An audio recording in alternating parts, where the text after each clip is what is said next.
የሶማሊያው ፕሬዝዳንት ሐሰን ሼህ መሐመድ በዚሁ ቃለ ምልልሳቸው ላይ ኢትዮጵያና ግብጽ በሶማሊያ ውስጥ ግጭት ውስጥ ሊገቡበት የሚችሉበት እድል እንደሌለም ተናግረዋል። ሁለቱ ሀገራት ወደ ግጭት መግባት የሚፈልጉ ከሆነ በራሳቸው ሊዋጉ ይችላሉ ያሉት ፕሬዝዳንቱ፣ ነገር ግን በሶማሊያ ምድር የሁለቱ ሀገራት ሰራዊት የሰፈሩበት ቦታ ተቀራራቢ ስላልሆነ ለግጭት የሚያበቃ እድል የለም ብለዋል።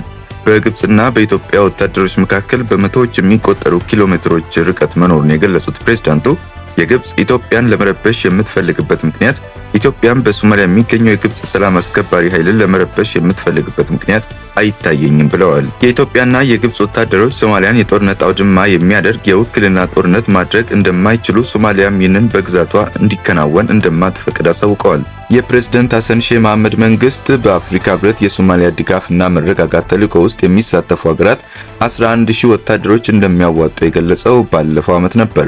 ተልዕኮው በተባበሩት መንግስታት ድርጅት የጸጥታው ጥበቃ ምክር ቤት በጸደቀበት ስብሰባ ላይ የሶማሊያ ተወካይ ባደረጉት ንግግር በአገሪቱ በሰላም ማስከበር ከሚሳተፉ ሀገራት መካከል በህዳሴ ግድብ ግንባታ ቅራኔ ውስጥ የገቡት ኢትዮጵያና ግብጽ ይገኙበታል።